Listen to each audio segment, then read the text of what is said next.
Welcome back to Random Binder. This is Chris with another video, and this is a bit of a different one. It's coming up a little bit late because I am coming back from PAX East, my first one since 2020, and it was absolutely an amazing trip, so I thought this would just be a quick one. Put a couple clips of the show floor, of some of the people from the Mr. Matty Plays Discord that I met for the first time in person. You know, amazing group of guys, so I'm sure some stores will pop up during this little haul here. And of course, another picture and video of me meeting SUDA51 that will come shortly as well. But yeah, I just wanted to talk about the convention. You know, it really renewed my passion. Not really renewed, but kind of reminded me of why I was kind of trying to do this on the side, why I've been, you know, collecting video games and playing video games. And it's so easy to just think that you're in this bubble, that there is just like this Twitter echo chamber that I don't want to be a part of, and the rest, and then there's the rest of the world that just plays your Maddens, your FIFAs, your COD, Fortnite, you know, everything else. And you know, some people here and there that play some stuff, but it was amazing to be surrounded by so many people that just like eat, sleep, breathe like real gamer games, like more than I do. Like the amount of Baldur's Gate 3 love, the amount of Final Fantasy 14 love, that's like way above my head. It was really cool to see. And you know, everybody had their niches, everybody had their things they want to cosplay, and you know, even just talking to the guys, like hearing what they've been playing. Obviously, Final Fantasy 7 Rebirth has been at the top of mind for everybody, but that was kind of the connective tissue for everybody except me. But we're getting there. We're making moves on the Final Fantasy grind. But yeah, it was really cool, amazing to see the booths back in action. Saw a couple panels, met up with Blessing from Kinda Funny. It was awesome to catch up with him. I haven't seen him in person since he was back at OK Beast prior to the jump to Kinda Funny. So obviously a lot has changed in both of our lives since then. But it was awesome to catch up with him, Moises Tavares, who's now at Kotaku, and Alex Van Aken, who's, you know, doing amazing things at Game Informer. So like super happy to catch up with those guys. To meet Snowbike Mike in person was awesome. You know, not chatting with, but got to be around Jeff Grubb and Jared Petty, which was amazing. Those guys are their on-camera persona is awesome, but they're off-camera just talking to people, you know, for at least a half hour after a panel of them being on the spot. It was amazing to see. So it was cool to see. And you know, the environment that we're in right now, it was nice to kind of shake out of that and be like, nah, like there are some great people leading the charge in the industry. And you know, although there are people in the YouTube comments that make you think otherwise, a lot of like really great, wholesome, positive gamers out there. That was all really cool to see. But enough about all that mushy stuff. I went there to play some games, to buy some games, and to talk about games. So I know Gaming Underground is a local chain in the area. I was able to check out their booth, Level Up Gaming, I believe. And I'll post the third one I'm blanking on, unfortunately, but there were some good ones. There was also some asshole that was selling Def Jam Fight for New York for $220 and selling, he tried to sell my buddy, I think it was like Pokemon Emerald loose cartridge for like almost $300. And you could tell like he was just a grifter, and you know, he would take such offense to any like hemming and hawing about the prices, because he wouldn't put them on the cases. But you know, you ask like, oh, how much is Paper Mario Thousand Year Door, hoping it's like 100, but maybe it's like 85. He was like, yeah, no, 175. And it was like, oh really? And he would, oh my god, he would get so mad at people, be like, what, it's you know, you're gonna disrespect my livelihood, disrespect my profession. And you know, props to the people for being like, no, not at all, sorry, I wasn't expecting that. He's like, hey, it's in high demand, you know, there's value there, like it's hard to get your hands on. I'm like, yeah dude, it's hard to get your hands on games like this because assholes like you that buy them up at garage sales for 20 bucks max, probably like $5, and then sell them for double what people are paying on eBay, which is already, you know, double what they were when they came out. That's a whole nother story for another day. I don't even know if I'm keeping that shit. But I was able to pick up some games that were in my budget, which I personally love. And, you know, in trying not to bite Mr. Matty Plays Retro Rebound too much, but I did a lot of boning up, as he likes to say, on the PlayStation 3 and then a little bit on the OG Xbox. So I might have to flip this in post. But first is Heavenly Sword for the PS3. I know that Ninja Theory is coming out soon with Hellblade 2, Senua's Sacrifice? Senua's Saga. God, I hate video game names these days. Hellblade 2 is coming out soon. I absolutely adored Hellblade 1 of my favorite games of the PS4 generation. And I've heard nothing but good things about this, and I know that it's on PS Now, PS Plus streaming option, but I could play that in the ROG. But I was like, you know what? I was like, let me just see. There was a bunch of people packed in this little corner, and I was like, if I can just squeeze past and just check the price of this goddamn game and not get run over by these people.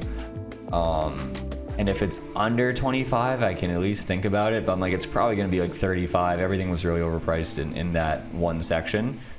Pulled it out, 15 bucks, complete in box. One of the thickest manuals I've ever seen.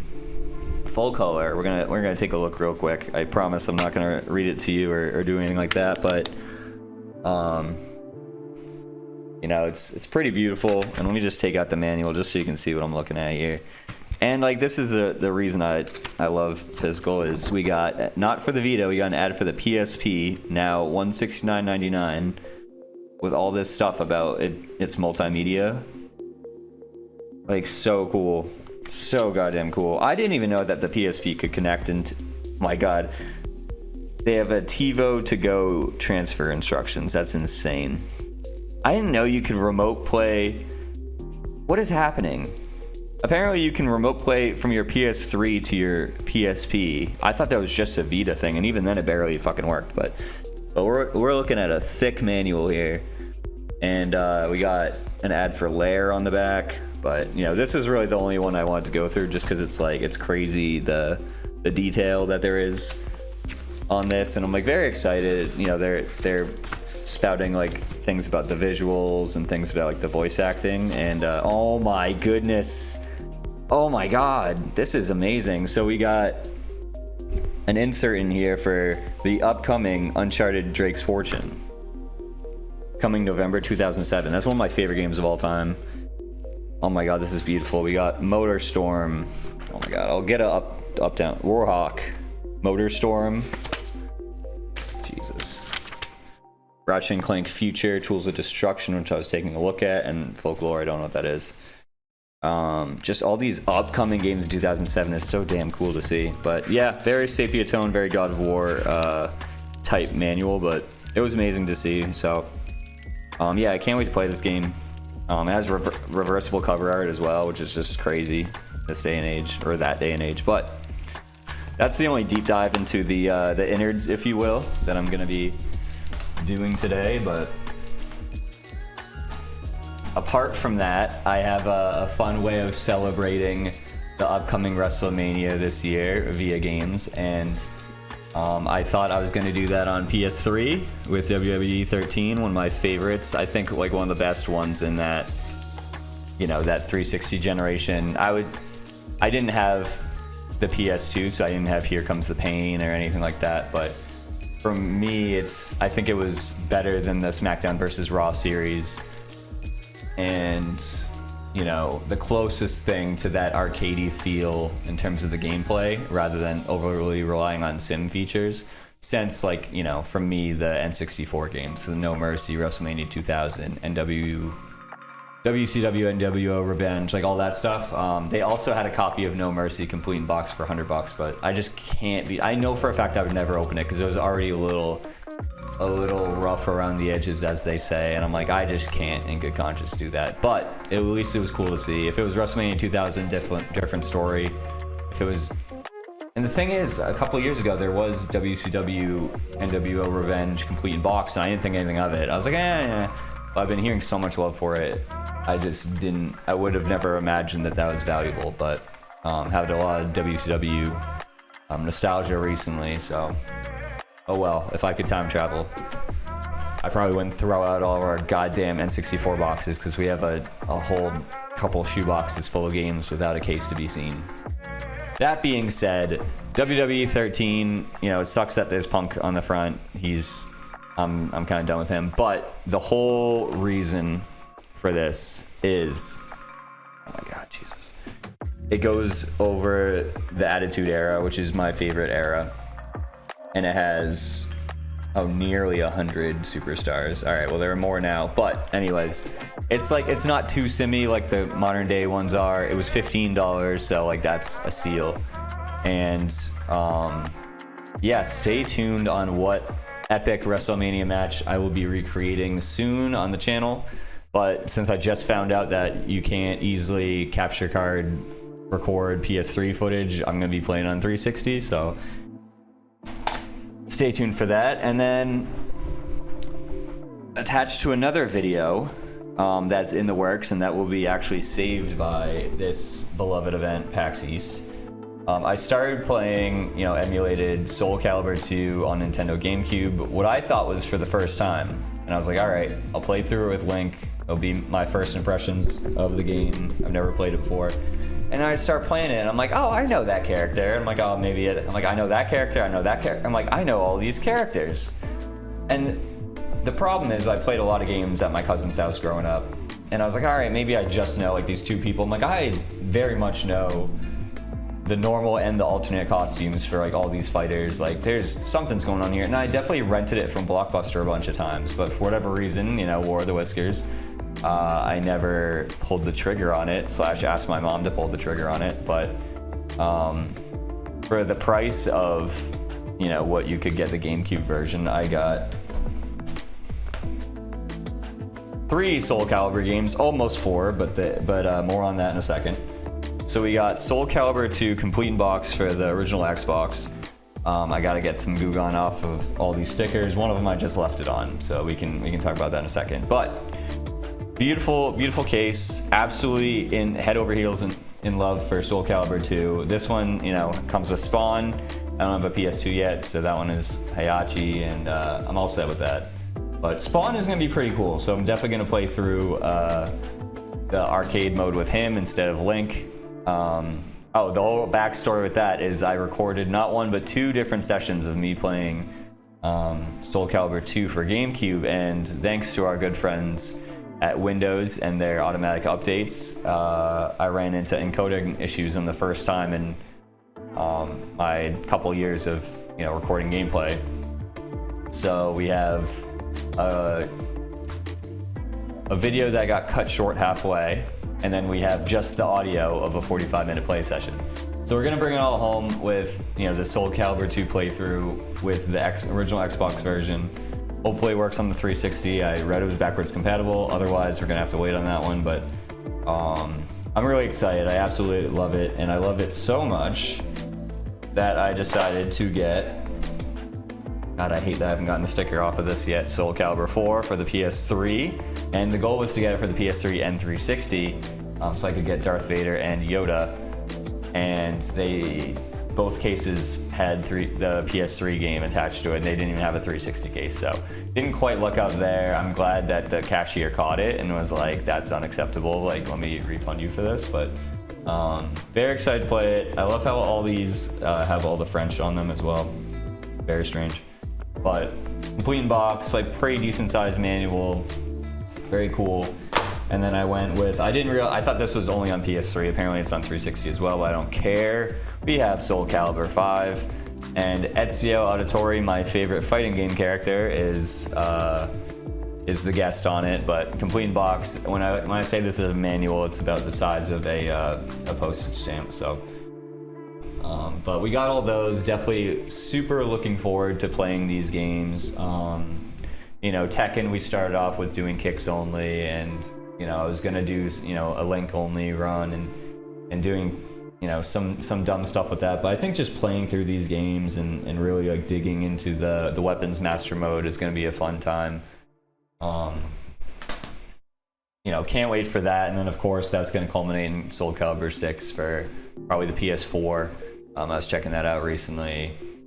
I have no thoughts on Geralt from Witcher 3 being in it, but maybe in 8 years when I play those 3 Witcher games, I'll have an opinion. But I'm sure that'll be awesome to play on a high-def TV, but honestly, just playing 2 is going to be amazing, so shout out to that. And then got peer pressured into pursuing a new hobby of Gundam building. And you know, I don't know anything, but I watched some of the cartoons growing up, and more importantly, at Hampton Beach Arcade, there was a Gundam, like, Dynasty Warriors type game on the arcade next to the House of the Dead game. So when my brother wanted to stop playing House of the Dead, I could play this for a couple quarters. It's a beautiful model, and we'll see if I have a, you know, if I'm not just a monkey brain individual and I can actually put this together, but we will see. So very cool. It's not gonna be my whole identity. I don't have enough space to put too many of these guys, but it was too cool to pass up, and it'll be a fun memory to build and a fun way to, like, remember hanging out with those guys and joining the cult, because it ended up being 3 of us all getting Gundams, and a 4th that, you know, didn't buy any that time but got us into the hobby, gave me some pointers, so very cool. In terms of some freebies, you know, in terms of some freebies, I got this adorable Massachusetts-based what's it called? Game Studio, their logo. They were offering $35 plushies, but I was absolutely not going to do that and have it immediately get ripped up by my son Duncan. And the son is a dog, by the way. And speaking of Duncan, I got a free $5 gaming version of a Duncan gift card. And you know, as insert picture here of Duncan being a gamer himself, we're all very excited about that. So moving on to the last bit of merch. I'll save that for last. That's the best for last. We got a couple shirts. I gotta be honest, I'll get the fraud alert out of the way early. I got a Mega 64 shirt. I can't see myself. With this awesome graphic. I love the Plague Doctor iconography, and this Cyber Monday, Black Friday shirt is amazing. Marley, my buddy, got me that for paying for the Ubers. And then we got, what else? For the Not Meme shirt, I got a beautiful Aperture Laboratories shirt that I've been dying to have. I'm very jealous of Colin Moriarty and his custom shirts, so that's a thing for far down in my future if we ever get a cricket press. And then last but not least, my price for going was getting my lovely fiance over in the studio audience a shirt. So we ended up getting matching Pokemon shirts. So I went with the Gengarade here, pretty fire. It actually looks much better on camera than I thought. I wore it last night, so it's a little wrinkled and covered in dog hair. And then we got the fresh Mountain View for the missus. Very thrilled about that. I think it's adorable. And it's a little vintage looking as well, which is very nice. And then last but not least, other than the Gundam, I guess my other main contribution to my gaming office over here is this very tasteful poster. Don't rip it. I had to get this through the pouring rain, and it's still alive, so. Oh yeah, that shows up pretty well. We got Rapture, and I think it looks pretty Great Gatsby-ish, which may sound kind of stupid, because obviously that's kind of what it's inspired by, but I think it's quite tasteful, so I'm gonna find a place by our bar cart to you know, spruce this place up a little bit.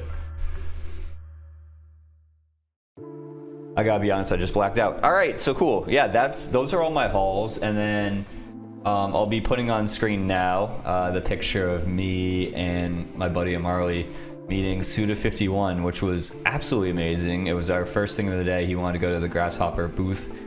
I believe it's Shadows of the Damned. I can never remember the name because of this industry, but they're doing a remake. It looked beautiful, but the line was 45 minutes, or there was a very short capped line that was soon to be uncapped to meet Suda, and we're like, that sounds way better.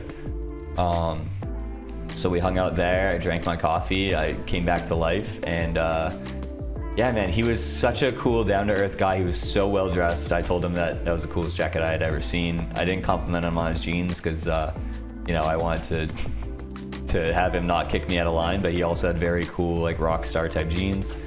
And he complimented my Son Goku shirt, which was really cool. And I was very hopeful that that's what he was saying, and that he wasn't like, oh my god, that translation's wrong, but I didn't make it. And absolutely amazing. My buddy Marley, he heard about a thing where you can play blackjack against him, and if you win, you win something. And it was amazing, dude. He, I don't know, Marley had crazy luck. He played, not Onward, Outward, might be Onward, something word, Outward 2, and was the first person to beat the demo. And I just heard last night on a podcast some industry folk couldn't even get one kill, so and he beat SUDA51 in blackjack, which was absolutely crazy. Yeah, SUDA busted in front of me and my friend. Do with that what you will. But yeah, we told him we love No More Heroes. Marley won the contest. He looked dead in the camera and was like, buy No More Heroes. It was very wholesome. And he signed a bunch of stuff for him. I tried to get a little bit of footage, but also just like wasn't trying to swarm the dude and want to be in and out, because they stuck us in between him and doing some interviews. So I was very grateful to be able to meet him. It was an amazing way to start the day on that Friday, and made it all worth it. So. And other than that, yeah, it was just all, I met the Iron Lords a couple times, which was absolutely amazing and surreal. Amazing dudes, like very down to earth. I wish I got to talk to them more, but yeah, they were very cool. King is a big guy, oh my God. And pause. And yeah, it was amazing meeting those guys. And then yeah, last but not least, yeah, the guys from Discord, amazing. So hopefully I have some good group photos to put up here. And in terms of games, there's just a couple I want to shout out. Pizza Bandits looks absolutely incredible. I thought by the name it was going to be, you know, like a side scroller or like a Gang Beast type of thing. It looks as good as the finals and has such like a cool, I think some of these companies are really stretching the limits of AA, because it's like AA scope on like a AAA fidelity, you know, a lowercase AAA, but AAA nonetheless. It looks beautiful. So excited for that. The future game showcase, I think I wish listed like 30 games. Saw Ben Starr run around. He hosted. He did an amazing job with the voice actress who did the, you know, demon person from PG3. So amazing games coming up, and you know, the indie scene, the AA scene, the single A scene, like insane. I played a BMX game that I will put on screen because I got to find the name, and the devs on that were absolutely awesome. It gave me Dave Mirra BMX 2 vibes for the GameCube, and it's from the same publisher that did Tape to Tape, which is like a mix between NHL 94 and like NHL Hits, which I absolutely adore. And I think I got that in a humble bundle, so I ran on over, but played the BMX game. Very cool, very skate-like with like using the stick. And of course, as soon as he started talking to me, I just kept face planting. He's like, how do you find the game so far? And I'm like, well, I suck, but like I think it you know, the second I'm in a not crowded room without people staring daggers in the back of my head, I think I'll do a little bit better. But it was very much like a flow game, much like I still play aggressive inline to this day, like after a long day to kind of like unwind. I think it'll be something like that, of me just checking off the achievements.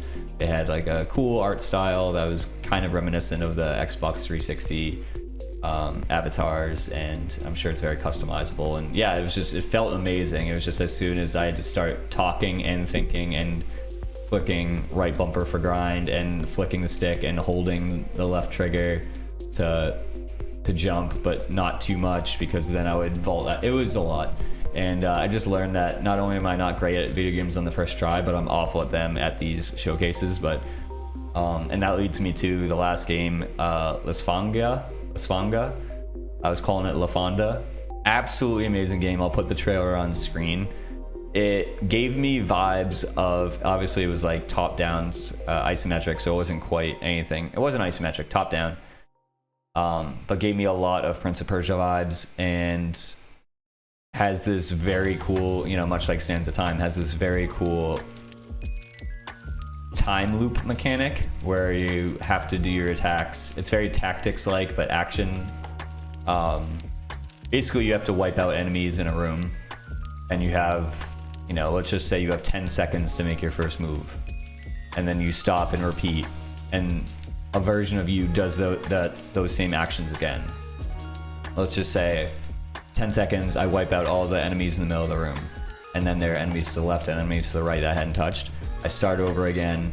A clone of me runs, does the exact same thing I just did, wipes out the enemies in the middle of the room while I run to the left, wipe out the left side.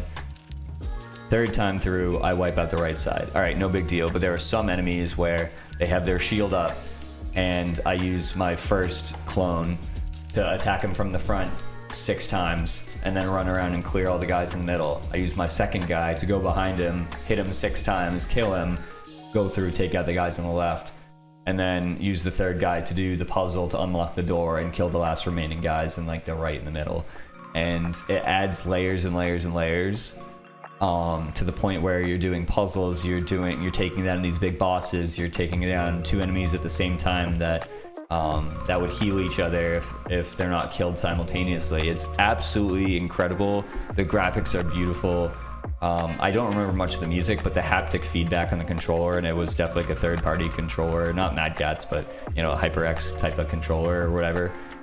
It still felt incredible, and you know, it was only a half-hour demo. I wanted to keep playing, and I haven't felt that since playing Night Dive Studios' last game before Oxenfree 2, the one where you play Pong against the devil. I'm blanking on it, I'll put it on screen, but that game, that was one where they're like, they tapped me on the shoulder finally, and they're like, hey, it's been like well over the limit, you looked like you were having fun, but like, we gotta get you out of here. And I was like, oh my god, I'll literally buy the game as soon as it comes out.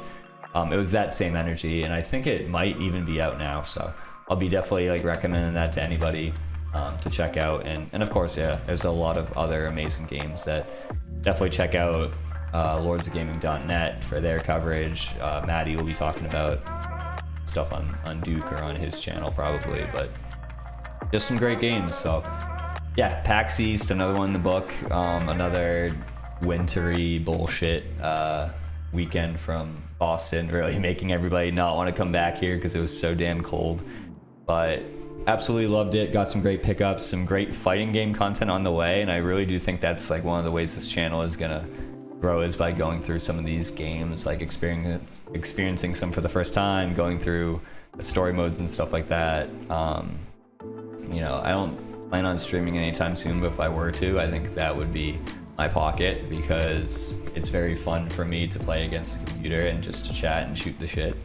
And you know, if I end up playing online, there's that level of ridiculousness. But and if I end up getting better, like on this channel, if you see the progression of me being an ass, like, you know, leg sweep spamming type of fighting game player, to kind of learning frames and stuff like that for something like Street Fighter, that would be pretty amazing. But as the sun is going down and my natural lighting is being replaced by a lot redder artificial lighting, I think that is where I bid you adieu. But thank you so much for sticking with me and hearing about Storytime PAX East, and I look forward to editing this video, plugging in some of the group photos with the guys from the Discord, and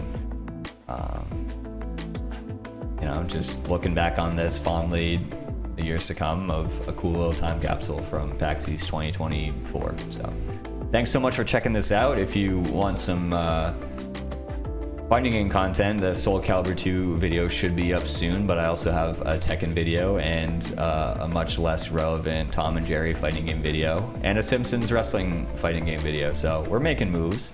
I'll have Mortal Kombat games for sure, Street Fighter for sure, Marvel vs. Capcom, so look out for that. Wrestling videos for sure. WrestleMania is coming up, so I'll be celebrating accordingly. And just apart from that, yeah, check out the other videos that I've made so far. And other than this weekend, remember that every Saturday at noon Eastern is when another video is coming up. So be sure to keep an eye out for those. But once again, thank you so much, and I'll catch you in the next one. Later.